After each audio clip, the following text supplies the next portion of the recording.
colega, la profesora Norma Nieto, que actualmente se desempeña como profesora de tiempo completo dentro de nuestra universidad, tanto en la asignatura de personas jurídicas, Derecho Financiero y Bursátil, y es directora del énfasis en Derecho Empresarial y de la línea de investigación en Derecho y Empresas.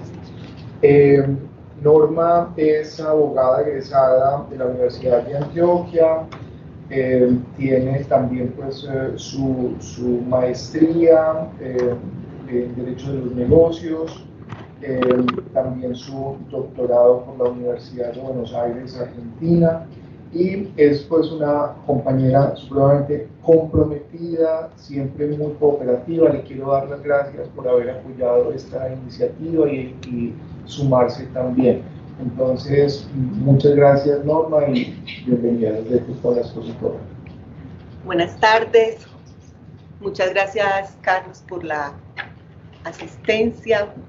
Muchas gracias al profesor Jonathan, que también nos acompaña, colegas aquí todo el tiempo en el área de Derecho Privado. Y por supuesto, antes que nada, un agradecimiento muy especial al profesor Escoba, a Vicente Jaime, que ha estado tan ocupado en que las jornadas o el congreso puedan ser una realidad. Es un honor para mí, un orgullo, una satisfacción que hayan tenido la deferencia de permitirme presentar hoy esta conferencia. Vamos a hablar de decisiones societarias, Corte Suprema de Justicia y Superintendencia de Sociedades. La mirada que quiero proponer es la mirada de conocer cómo los tribunales han intervenido en la conformación del sistema de derecho societario vigente en la actualidad en Colombia. Algunos de nosotros, y espero que con eso no saquen cuentas sobre mi edad, hemos asistido a todo este proceso de reacomodación y de organización del sistema de derecho societario. Estoy refiriendo a un lapso de 30 años en el que vibrantemente, de una manera muy activa, se ha recompuesto el sistema de reglas que aplicamos al derecho societario, y eso ha contado con una presencia muy activa, por supuesto, del legislador, de los doctrinantes, de la academia, de la jurisprudencia y de los agentes económicos, que son los que al final de cuentas son destinatarios de esas normas y las hacen funcionar, y las ponen en el día a día de las constituciones que celebran. Bien, durante los últimos 30 años en Colombia se ha desarrollado un intenso proceso de transformación del derecho societario. La dogmática específica ha sufrido modificaciones, actualizaciones y recibido implantaciones de reglas de origen foráneo y se acomoda a la nueva realidad intrasistemática. Este proceso es el resultado de una polifonía compuesta por el legislador, los jueces, los doctrinantes y los agentes económicos, y se revela como efecto de las tendencias de ingeniería legal que buscan flexibilizar, simplificar e hibridar el sistema. Las reglas contenidas en el libro segundo del Código de Comercio de las sociedades comerciales han soportado fuertes impactos originados en actualizaciones y reformas, producto de la influencia de tendencias unificantes y armonizadoras, o bien en reflexiones centradas en los desafíos y necesidades propios de entornos corporativos globalizados, transnacionalización de capitales, prácticas de buen gobierno corporativo y estándares ambientales y de sostenibilidad. Con este propósito y efectos se destacan la Ley 222 de 1995 y 1116 de 2006. Por su parte, la Ley 1258 irrumpe en el sistema en 2008 y genera el mayor trauma sobre el conjunto de reglas de derecho societario. Si bien no introduce reformas derogatorias o modificaciones expresas, es innegable que ha generado una huida del libro segundo del Código de Comercio hacia el tipo que propone la Sociedad por Acciones Simplificada, SAS. A su vez, motivó la reflexión sobre las juntas directivas y su aparente obligatoriedad en las sociedades anónimas, el fraccionamiento de voto de los accionistas y su procedencia en decisiones compatibles con su esencia, y la simplificación de las reglas en punto a la transformación de sociedades del Código de Comercio en sociedades por acciones simplificadas. La configuración del tipo propuesto por la Ley 1258 constituye un escenario de incentivos que atraen hacia su mercado a los empresarios que optan por las sociedades como vehículo para organizar su actividad económica. El proceso de transformación del sistema normativo opera a partir del sustrato teórico que ofrecen los doctrinantes y los académicos, y se valida y evalúa en la puesta en marcha por parte de los agentes económicos. En el contexto descrito, finalmente, es determinante el papel de los jueces, Cortes, Suprema de Justicia y Constitucional y la Superintendencia de Sociedades. Un análisis cronológico de un análisis cronológico de la jurisprudencia de la Corte Constitucional nos permite identificar 3 periodos importantes para caracterizar el aporte del tribunal a la configuración del sistema.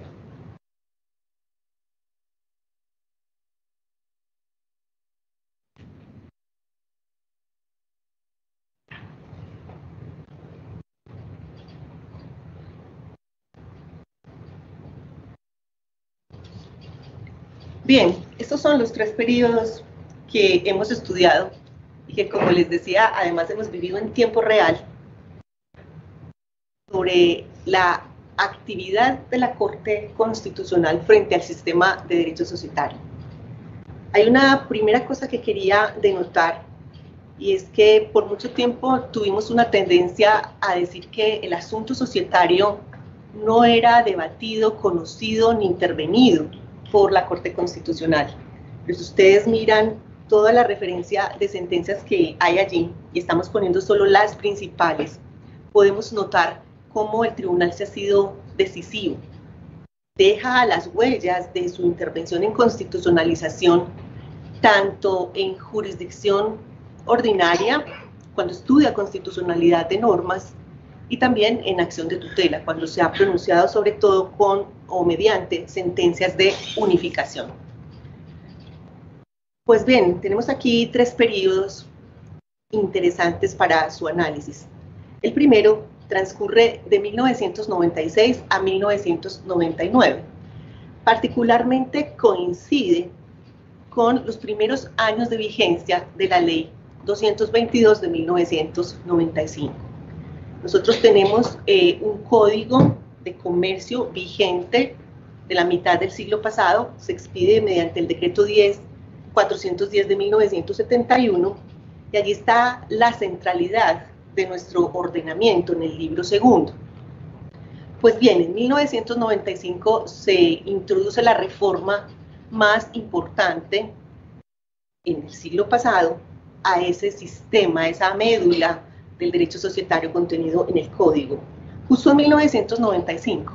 Así que desde 1996 al 99 hay una primera etapa importante de observación de la actividad de la Corte, mirando cómo esa Ley 222 impactaba el sistema y cómo el sistema se acomodaba, pero también cómo los destinatarios de las normas, los doctrinantes, los académicos, pedíamos de la Corte respuestas o intervenciones con relación a ciertas normas. Es un periodo, además, que si miramos a los doctrinantes locales más reputados, Francisco Reyes Villamizar, Néstor Humberto Martínez Neira, lo van a denominar como un periodo de una rigurosa ponderación y de una aplicación por parte de la Corte de un raciocinio ortodoxo del derecho privado. Y todas estas sentencias están dentro del siguiente contexto de temas. Sobre la unificación del régimen de sociedades civiles y mercantiles, por ejemplo. Hasta antes de la vigencia de la Ley 222, teníamos unas normas en el Código Civil para darle tratamiento a las sociedades civiles. y en el Código de Comercio las que tratan a las sociedades mercantiles. Un asunto que tenía que ver con el objeto social que declaran, con si desarrollaban estas sociedades en su objeto una actividad mercantil o si no lo era. Así que profesiones liberales, ventas de arte, ventas de productos del sector básico de la economía, del sector agropecuario sin transformaciones, podían estar dentro del contexto de sociedades de familia y había una legislación diferente. Si eran civiles, por el Código Civil; si eran comerciales, por el Código de Comercio. Pues ahí hay pronunciamientos importantes de la Corte explicando cómo justamente ese tránsito que hace la Ley 222, obligando a que todas se rijan por el mismo sistema y derogando las normas del Código Civil, es constitucional, tiene sentido, se justifica, cumple una función económica y de organización del sistema adecuada y necesaria. También en este periodo hay sentencias que tienen que ver con las reglas aplicables a las matrices y las subordinadas, las situaciones de control y los grupos empresariales o conglomerados. Algunas se enfocan también en el estatuto de los administradores. 1995, con esa ley 222, también es el momento en que el legislador en Colombia empieza a preocuparse por cómo organizar ese sistema de responsabilidad de quienes ejercen cargos en el órgano de administración de una sociedad. Representantes legales, liquidadores, juntas directivas, consejos y en general otros órganos a los que por estatutos se les adjudiquen funciones de administración. Entonces la ley 222 justamente organiza y desarrolla un poco más la regla que teníamos en el Código de Comercio. Era una regla casi que concentrada en repetir el principio general del derecho privado de todo quien causa un daño a otro debe indemnizarlo, y lo que hace esa ley 222 es organizarlo definiendo quiénes son administradores en Colombia, más que definiéndolos, enuncia algunos que pueden serlo, cuáles son sus deberes fiduciarios generales y deberes específicos, con qué nivel de responsabilidad deben actuar, si hay algunas presunciones de culpa que los afectan, y finalmente con qué acciones vamos a buscar la indemnización de los perjuicios que han causado, con su actuar doloso, negligente, descuidado, en rompimiento de deberes, en una acción o quizá en una omisión. Y se introduce por primera vez en Colombia la acción social de responsabilidad. Es el instrumento que puede utilizar la sociedad para recomponer el patrimonio que ha sido dañado o lesionado por ese administrador. También en este mismo contexto, entre el 96 y el 99, hay unas intervenciones de la Corte muy importantes sobre el régimen aplicable a las sucursales de sociedades extranjeras. Así que es un periodo que la doctrina identifica de esa manera como ponderado y de aplicación ortodoxa del derecho privado, porque en realidad la Corte no hizo una distancia fuerte del derecho societario ni del derecho civil para ponderar y poner a sobreaguar, por decirlo de alguna manera, derechos fundamentales. Lo que hace es intervenciones que parecen muy en derecho privado, quizá más propios de una Corte Suprema de Justicia, de una sala civil, que de una Corte Constitucional. Pero es lo que les gusta finalmente, porque la llegada del Tribunal Constitucional a este entorno no ha sido sencilla. Ha sido un ambiente de mucha tensión con quienes operamos en el mundo del derecho societario. Miremos el segundo periodo, 1999 a 2006. Este es un periodo muy especial porque estamos justo en los antecedentes de la ley SAS.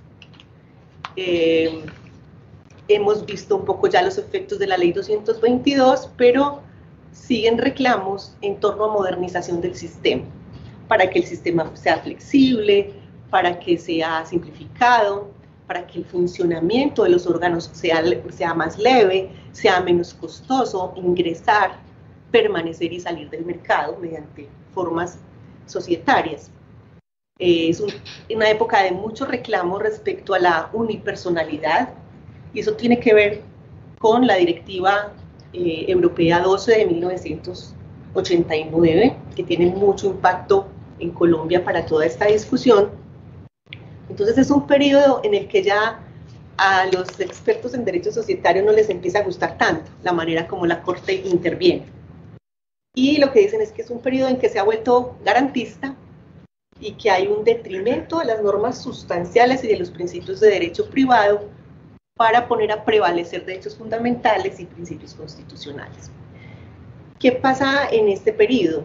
Encontramos otra vez reflexiones e intervenciones sobre derechos de los administradores, en general su estatuto, la readquisición de acciones en el caso de inactividad de accionista en el ejercicio de sus derechos, y quizá las intervenciones más fuertes y que costaron más en esa discusión fueron las sentencias en que intervino sobre el sistema de responsabilidad patrimonial que asumen los accionistas en las sociedades de capitales.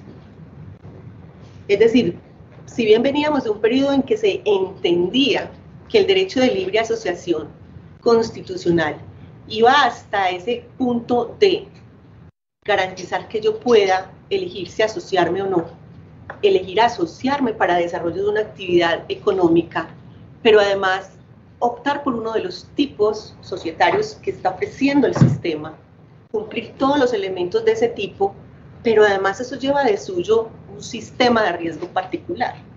Entonces, en las sociedades de capitales y en la que era el arquetipo hasta entonces, la sociedad anónima, era clarísimo que se respondía hasta el monto de lo aportado, pero que no había otras filtraciones. Digamos que la barrera china, el hermetismo no cedía ante otro tipo de obligaciones. Y hasta ahí era el compromiso, digamos, de los accionistas. Su patrimonio no estaba expuesto en ese sistema. ¿Qué pasa en este periodo? Hay dos sentencias muy importantes, que son la T014 del 99, que es una acción de tutela, y la SU 1023 del 2001. Sobre todo la segunda, porque la T014 fue anulada, pero la 1023 fue como el super baldado de agua, porque en una situación en la que se discute si una sociedad que es a su vez accionista de una sociedad anónima tiene que entrar a responder por las obligaciones pensionales no atendidas por esta sociedad anónima. Esa es conocido pues, en Colombia como el caso de la flota mercante Gran Colombiana. Y efectivamente la Corte Constitucional en esta sentencia de unificación, que recogía 700 tutelas de pensionistas, diciendo, bueno, parece que la sociedad para la que nosotros servimos por tanto tiempo y es la obligada a pagar las pensiones está insolvente, está en quiebra, pero su controlante, su matriz, las que son accionistas de ella, sí tienen con qué atendernos, entonces que vengan a atender. Eso implicaba desconocer el velo corporativo, digámoslo de alguna manera, o el sistema de responsabilidad de los accionistas en una anónima y traerlos a responder con sus patrimonios personales por esas obligaciones. Es un escenario constitucional, por supuesto, complejo, pero en el que no podría ser otra la decisión que finalmente tomó la Corte.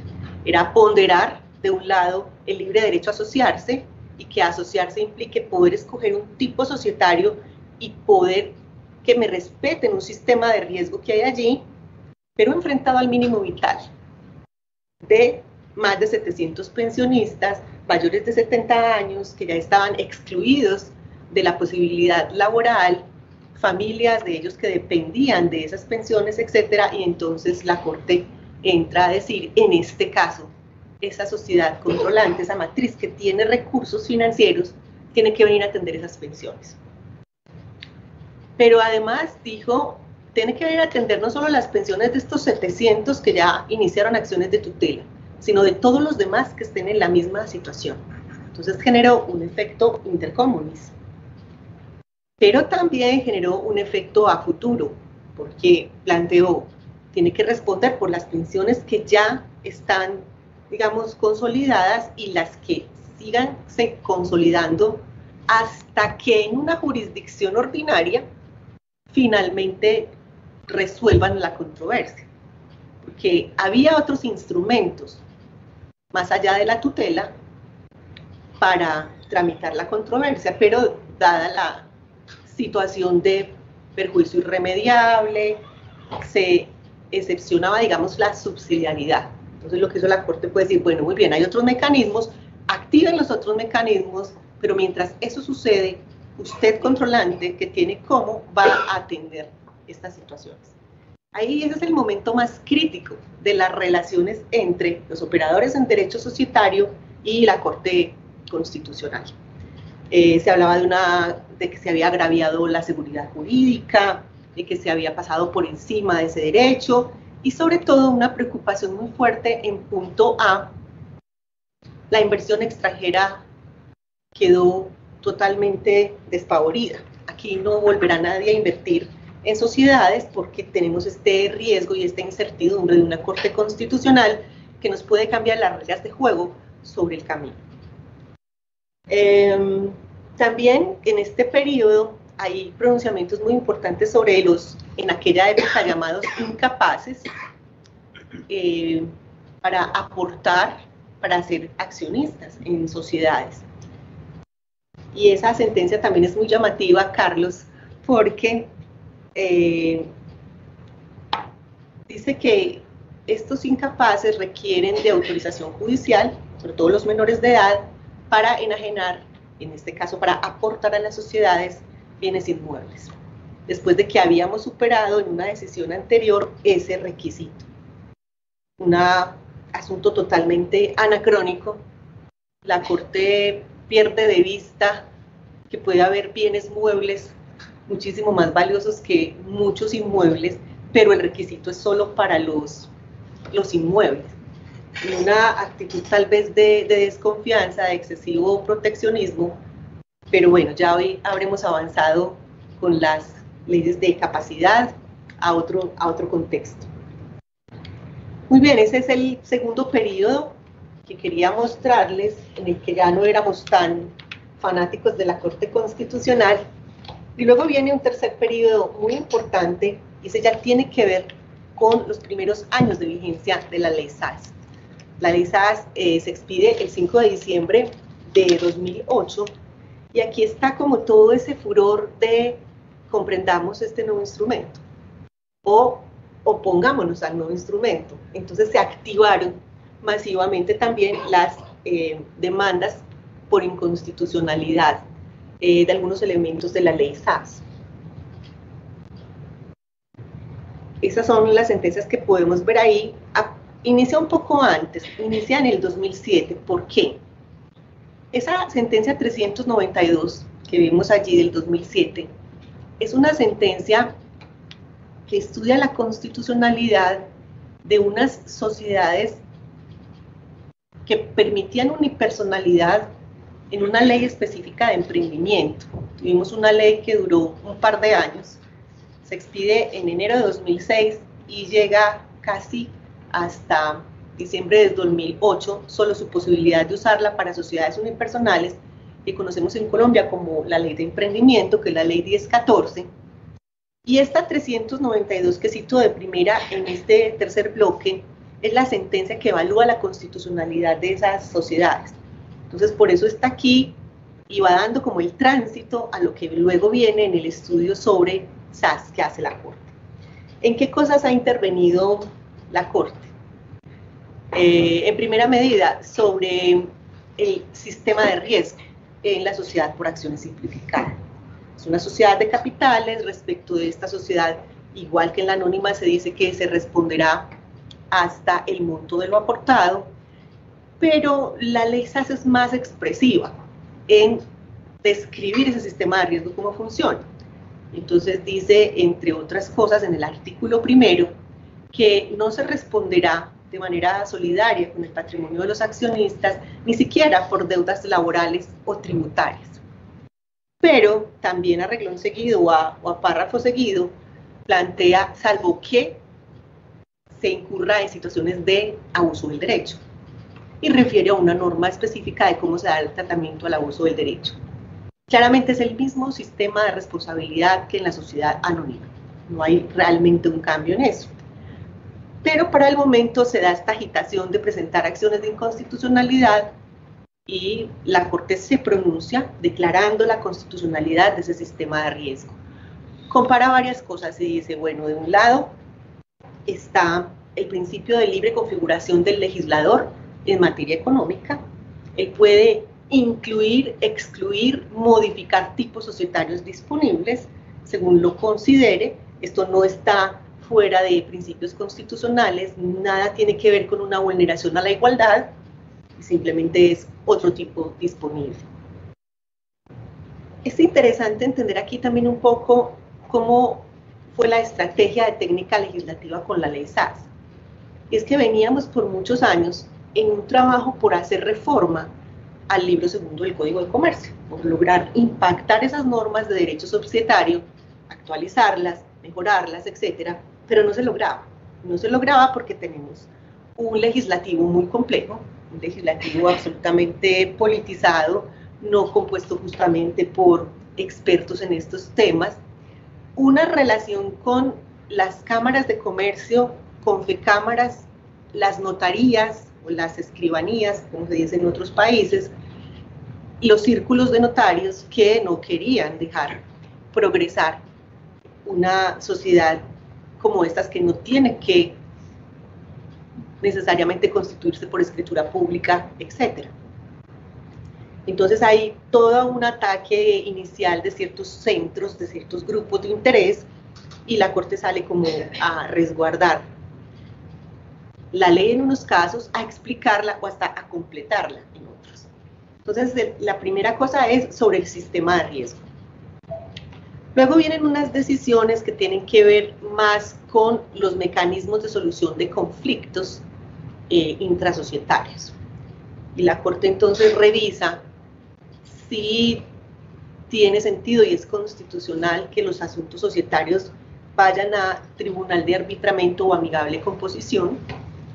También tiene algo de conexión con las facultades jurisdiccionales a la Superintendencia de Sociedades, que es un ente adscrito al Ejecutivo, pero que desempeña funciones jurisdiccionales en Colombia. También hay sentencias en este periodo sobre el asunto del objeto social que pueden tener las SAS, porque las SAS dan ese gran paso y proponen por primera vez en Colombia que es posible constituirlas con un objeto indeterminado, o respecto del cual se puedan decir cosas del tipo se dedicará a cualquier actividad lícita de comercio. Entonces ahí también hubo una intervención de la Corte por una acción de inconstitucionalidad que fue presentada. Y hay una muy interesante que es sobre el tránsito legislativo. Cuando esta ley se expide, tiene al final un artículo sobre tránsito legislativo que trata de sacar definitivamente del ordenamiento a las sociedades del emprendimiento unipersonales, porque dice, bueno, eso ha tenido unos problemas, unas dificultades legislativas de comprensión de la norma, ha sido más bien como a la fuerza que algunos intérpretes llevamos a que se aplicara de esa manera. De hecho, esa fue mi tesis de maestría. Es la hora de que, ya que tenemos la SAS, que cumple todas las funciones que aquella quería cumplir y muchas más, y lo hace de buena forma, saquémoslas del ordenamiento. Entonces tiene una norma transitoria que dice que aquellas del emprendimiento cuentan con 6 meses para transformarse a SAS. Entonces primero está, digamos que, obligando a que todos se tengan que transformar, pero además les dice hacia qué modelo se tienen que transformar. Y aún más, no dice qué pasa si no lo hacen. Si vencidos esos 6 meses no lo hacen, ¿qué pasa? No lo dice.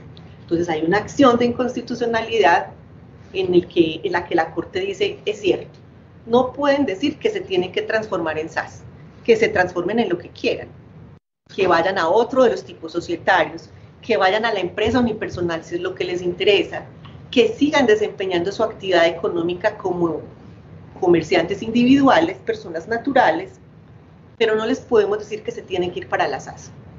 Eso ya sería violar esa libertad de empresa, de configuración económica, de libre autonomía privada. Pero además dice, sí, es cierto, la norma quedó incompleta porque no dijeron qué pasaba si en los 6 meses no se transformaban. Y algo así del estilo, yo la voy a completar, y quiere decir que si vencidos esos 6 meses no lo han hecho, quedan en una causal de disolución.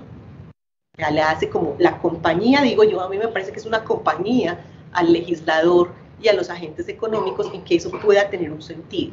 Para algunos eso es otro exceso de la Corte, un choque de poderes de trenes, entrando a legislar donde no le corresponde. Muy bien, esos son los 3 periodos que quería destacar en la Corte Constitucional. Pero ahora estamos en otra cosa, y creo que asistimos a un contexto en el que ya en estos 30 años casi, lo que tenemos es un activismo en otros centros, comillas, jurisdiccionales.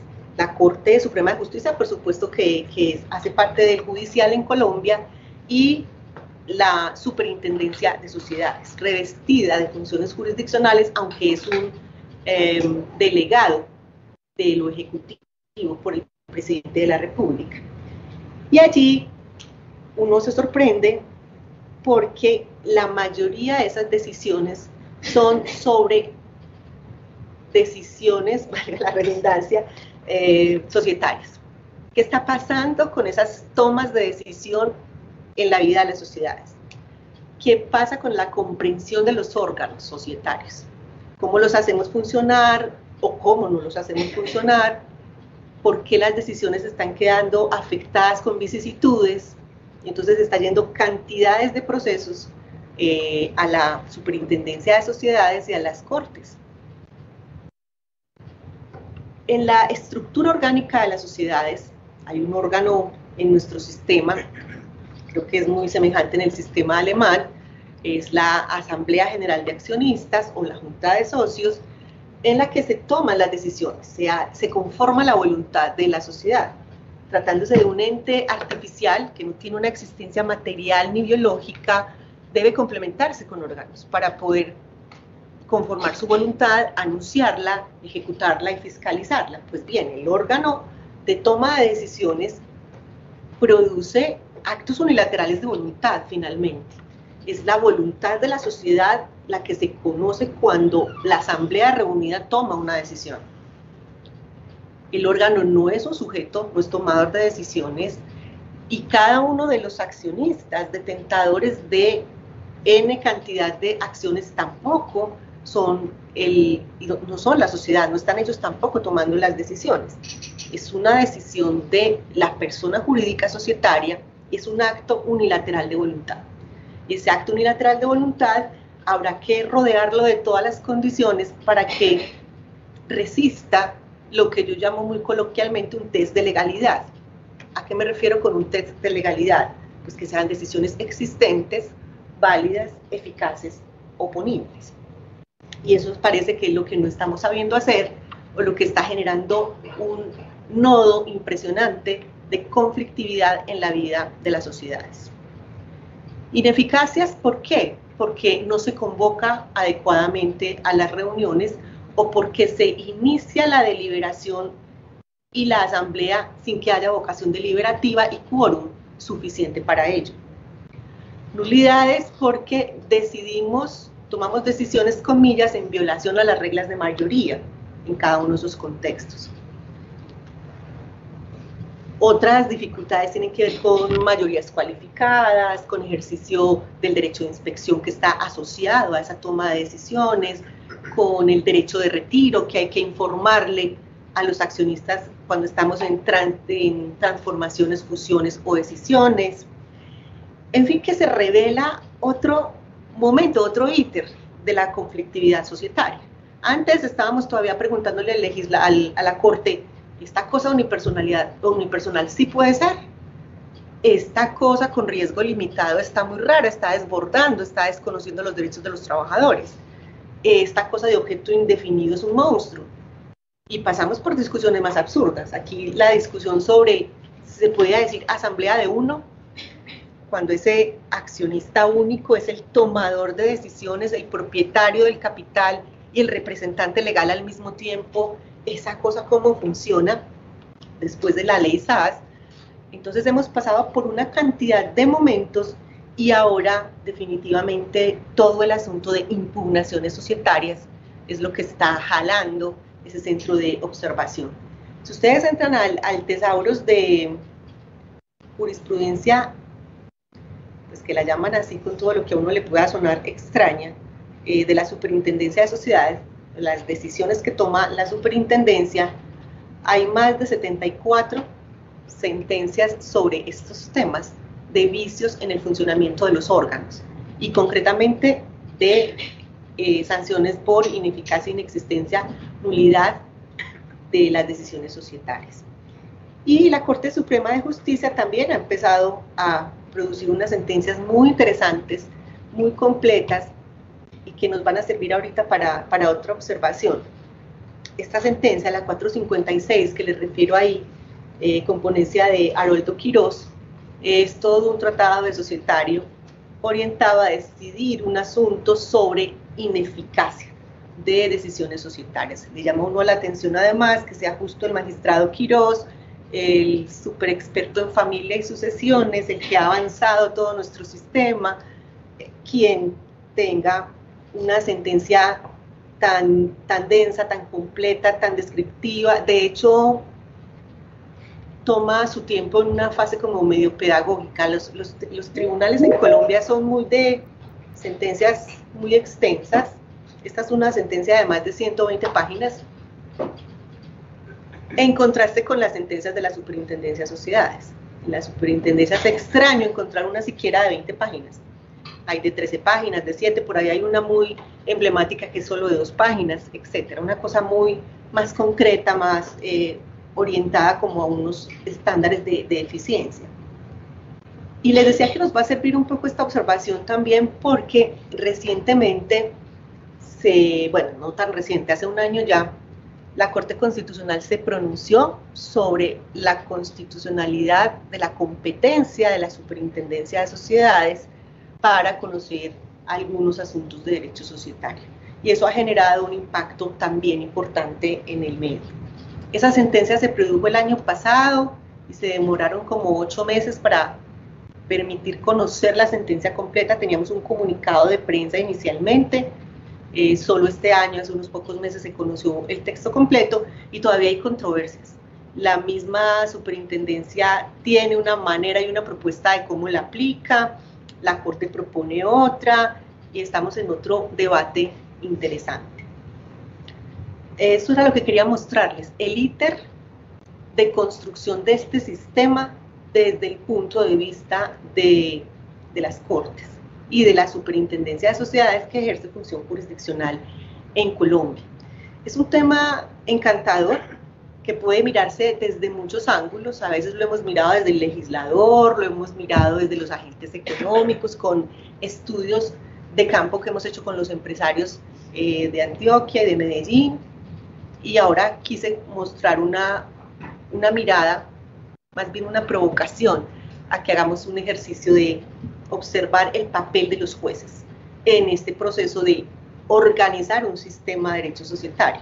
Nuestro sistema tiene una antigüedad de 200 años, llega con los códigos del siglo XIX, solo empezamos a tener códigos propios finalizando el siglo XIX, la mitad del siglo XIX, y el Código de Comercio de 1971 era como un mojón ahí, además muy particular porque le decían, y todavía creo que le dicen el nuevo Código de Comercio, y ahora ha pasado de todo. Han sido 30 años muy fuertes, muy intensos, y que hemos tenido el privilegio de vivirlos en tiempo real. Antes de concluir y dar paso a las preguntas, quería hacer un comentario sobre el tema que tratamos hace un rato con el profesor Alemán sobre diligencias debidas en la cadena de suministro y las directivas europeas y las normas en algunos países de Europa. Y es que nosotros ya estamos sintiendo todo el efecto de esas normas, porque en tanto somos exportadores de muchos productos, los europeos han empezado a exigirnos todos esos ajustes para cumplir la debida diligencia.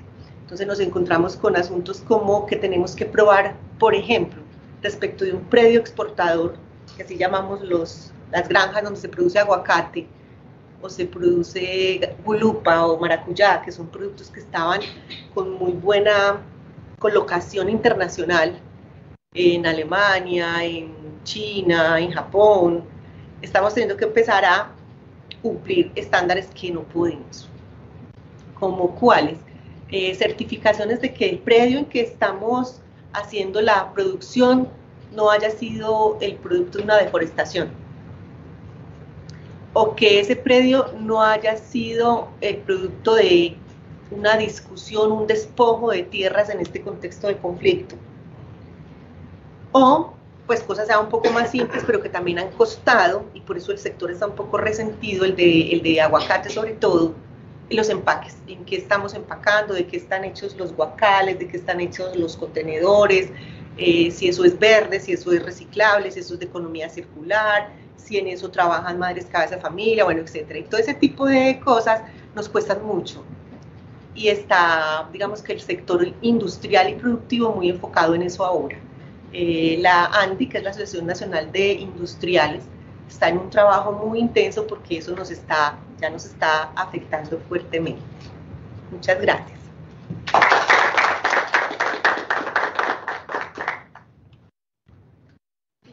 Muchísimas gracias a la profesora Norma Nieto por esta ponencia muy interesante sobre la relación entre derecho societario y derecho constitucional. ¿Hay preguntas?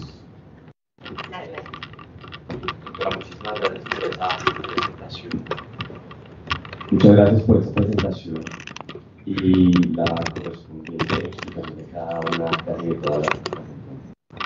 Mi comentario va más hacia preguntarle acerca del papel de las cámaras de comercio. La pongo en la siguiente de usted. Precisamente en el uso de del tipo societario que yo creo que predomina en Colombia actualmente, que es el tipo societario SAS, un poco la similitud de lo que puede llegar a ser la AG o la mini AG en Alemania, guardadas las proporciones, ¿no? Pero quiero preguntarle por ese papel de las cámaras de comercio frente a esta evolución y frente, sobre todo, a las directrices de cada uno de los entes. Gracias. Bueno, yo creo que las cámaras de comercio hasta hace unos 15 años no tenían estrictamente una función gremial. No eran tan identificables a una guilda o a una corporación y que se enfocaran en ese fomento, apoyo, desarrollo del gremio. Estaban muy concentradas en esa maravillosa función del registro público mercantil que les reporta interesantes ingresos, y entonces su interés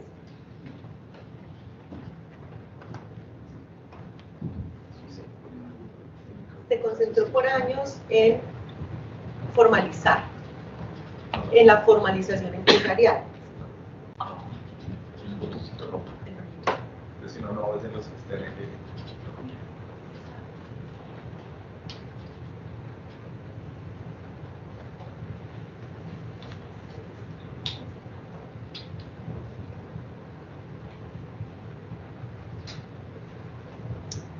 Se focalizó por mucho tiempo en la formalización empresarial, pero entendida la formalización de qué modo.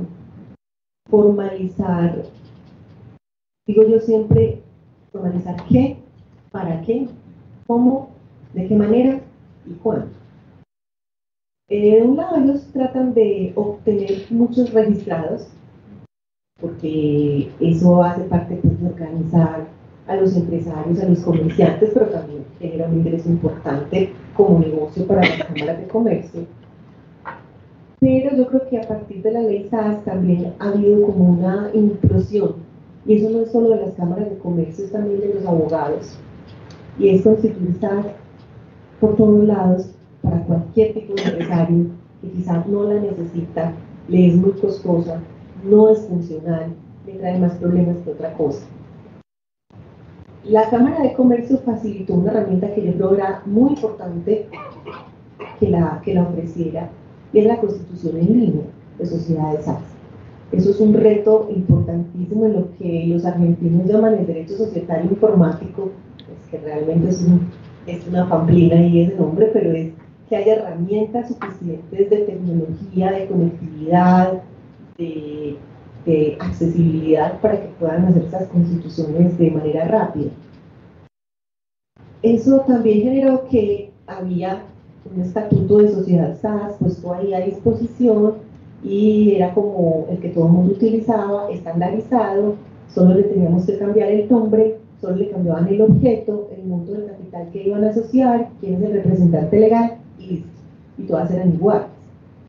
En los trabajos de campo que hemos hecho con revisión de estatutos de sociedades constituidas, nos encontramos cosas como que todas durante un par de años se constituían con un capital de 2 millones de pesos. Era porque simplemente seguían ese formato. Entonces yo creo que tanto las cámaras de comercio como los abogados, como los asesores, también desde la academia tenemos que trabajar cada vez más por ese abogado de derecho societario activo, comprometido, responsable, que reciba a su cliente desde escucharle cuál es su idea de negocio, cuál es su perspectiva, cuál es su proyección, cuál es la cantidad de activos que tiene vinculados a la empresa, cuál es el capital que quiere llegar a tener y para qué lo quiere, cómo se va a expandir, y de esa manera uno poder decir lo que te conviene es una sociedad o no, es una sociedad SAS o es que otra forma, y luego aún más, las SAS tienen una potencialidad increíble para organizarlas en el punto de vista del capital, de los tipos de acciones, de las funciones de los órganos. Entonces yo creo que hay un trabajo muy grande por hacer.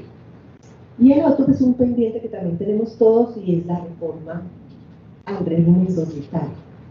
Entonces la pregunta es si tenemos que derogar el libro segundo del Código de Comercio, si lo tenemos que ajustar, si las SAS es una maravilla o le falta todavía mucho, si necesitamos otros tipos societarios. Y en eso pues tenemos muchas propuestas. Y de hecho trabajamos con la Superintendencia de Sociedades en un proyecto en 2019 para la reforma del régimen. ¿Qué implica qué? Que implica si derogar algunos tipos que no están funcionando, que están en desuso, que no tienen los elementos de eficiencia, de celeridad y de seguridad jurídica que requieren los empresarios, requiere transmitir los beneficios de flexibilización de las SAS hacia los otros tipos, requiere, yo digo, la creación de algunos tipos adicionales. Yo creo que estamos en mora de tener una sociedad de familia, una sociedad para profesiones liberales y una anónima fortalecida o una SAS fortalecida para todos los asuntos del mercado público de valores. O sea, yo propondría ese tipo de reformas. Ahora, tu pregunta, por supuesto, era muy concreta respecto de las cámaras y en eso trabajamos mucho en alianza con las cámaras. Pero no sé si te da respuesta a lo que querías preguntar. Claro.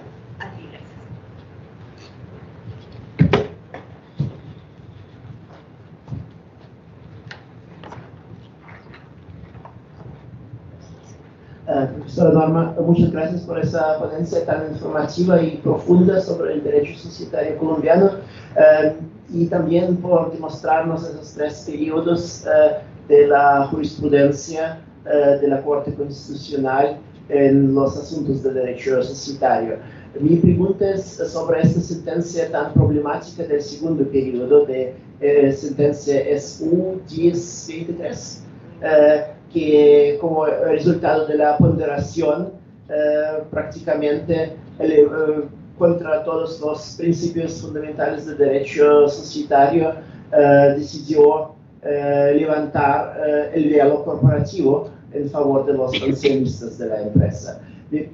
Tengo 2 preguntas en este asunto. La primera es si hay otras sentencias siguientes que en otros casos, no en casos de pensionistas, pero quizás también de algunas personas que por razones de protección de derechos humanos o que sea, también necesitan un resultado de ponderación en contra del diálogo corporativo. Y la segunda pregunta es si la práctica encontró una solución más o menos viable para evitar esos riesgos anteriormente no previsibles del levantamiento del diálogo corporativo. Y en ese asunto me pregunto si el crecimiento de los fondos de pensiones privados que había en los últimos años tiene algo que ver con esa sentencia o no, porque desde lo que vi hay recursos inmensos de fondos privados de pensiones de los que quiera apoderarse el gobierno actual, que a veces no es nuestro tema de hoy.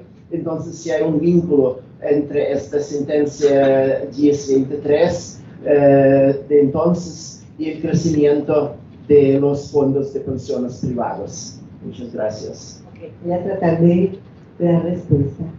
Lo primero es sobre la sentencia 1023, que conocemos como la de la flota mercante gran colombiana. Hay un antecedente que se conoce como el caso de Industrial Ullera. Era una compañía que se dedicaba a la extracción de carbón mineral, y en esa también había habido ya una intervención en ese sentido, pero es la que termina siendo declarada nula, así que no es para nosotros como tan significativa, aunque ya dejaba ver lo que estaba pensando la Corte sobre el asunto.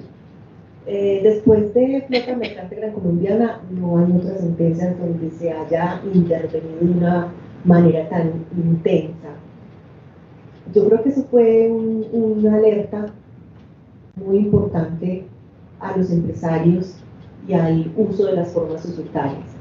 Una alerta para comprender cómo el ejercicio abusivo no puede ser, y cuando se presenta las consecuencias tienen que ser de ese orden, pero también cómo cada vez toda la tendencia de gobierno corporativo, de estándares de sostenibilidad, nos lleva a otra manera de entender la responsabilidad de las matrices en los contextos de las subordinadas que entran en cesación de pagos, en imposibilidad de pago. Sin embargo, el experto en duelo corporativo es Jonathan, así que si algo te puede aportar ahorita Jonathan, él es experto en este tema. Lo otro, si eso tiene relación o no con los fondos de pensiones y cesantías, pues una cosa importante, sí, los fondos de pensiones de cesantía en Colombia son las empresas que manejan mayor cantidad de recursos, que reciben de todas las afiliaciones y de los pagos de pensiones voluntarias y obligatorias, más que cualquier compañía del sector real, más que el sector financiero mismo. Bueno, de hecho, hacen parte de los conglomerados del sector financiero. Pero esta situación es anterior. Me explico. El problema de Flota Mercante Gran Colombiana era respecto de pensiones que eran de otro sistema que aquí conocemos como la Ley 50, que son anteriores a la Constitución Política de hecho. Entonces, eran pensiones que tenía que pagar directamente el empresario porque no había estos sistemas de fondos privados y de fondos, pues en general, de administradoras de fondos de pensiones y cesantías. Entonces, es diferente.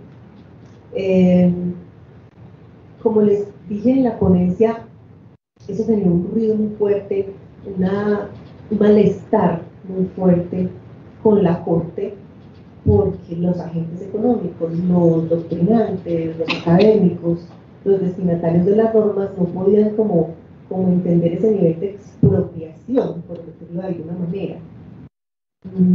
Como una tendencia también a entender como que en el derecho societario, porque los accionistas tienen derechos fundamentales. Es una manera de roturarlos. Entonces esos derechos fundamentales tienen que ver, por ejemplo, con eso. A mí no me cambia el sistema de riesgo, porque además es que yo no lo diseñé. Yo sí lo escogí por un abanico que usted Estado me ofreció. Y usted fue el que lo diseñó y dijo, neta se va a responder así, porque ahora me va a llamar a responder de otra manera. Pero yo creo que eso no es otra cosa que la aplicación de la cláusula del Estado Social de Derecho. En Colombia ese es tipo de Estado, asociado a un modelo económico también que es la economía social de mercado, e implica desde el punto de vista de las sociedades un relacionamiento con listo y propiedad privada libre, pero supone responsabilidades, está afectada por una función ecológica, por una función social, y la empresa en todo caso somos libres de emprender y de competir en los mercados, pero de manera responsable. Eso es como lo que podría yo decirte. Jonathan, ¿tú quieres? No, yo tengo una pregunta. Okay. Profesora, muchísimas gracias por la ponencia, muy interesante el tema. Yo quería preguntarle precisamente a propósito de la primera respuesta que usted dio sobre la necesidad sentida de, no sé si reformar, si actualizar el sistema jurídico societario, es en estas propuestas de transformación y ajuste, ¿usted ve posible que se incorpore expresamente principios de derecho constitucional para prever precisamente todas estas situaciones o soluciones a todas estas situaciones tan tensionantes que se están dando en el mundo societario y que se relacionan precisamente con el levantamiento del velo? ¿Es posible que en estas propuestas de reforma se haga expreso, no sé, a principios como la igualdad, la libertad, la dignidad, o eso debe serse, como ha sido hasta ahora, un asunto de resorte netamente constitucional, ¿cierto? Y que sean los jueces constitucionales los que se refieran a esos principios en el derecho societario? Gracias.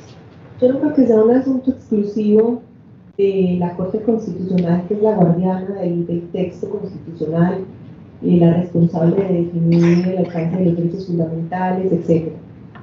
Pero tampoco creo que en un sistema dogmático, en unas reglas específicas de derecho privado y derecho societario, haya que de nuevo verbalizar todos los principios o todos los derechos fundamentales. Yo creo que es claro que es un sistema constitucionalizado que nos implica siempre una aplicación conforme de las normas con la Constitución, y de hecho cuando uno lee quizá a Comanduki o en el contexto local a Juan Jacobo Calderón, por ejemplo, es clarísimo que también juega un papel muy importante las decisiones políticas de los agentes económicos. ¿A qué nos referimos con las decisiones políticas? Pues lo que estamos haciendo en el día a día de contratar, lo que estamos haciendo en el día a día al demandar, al solicitar, al reclamar.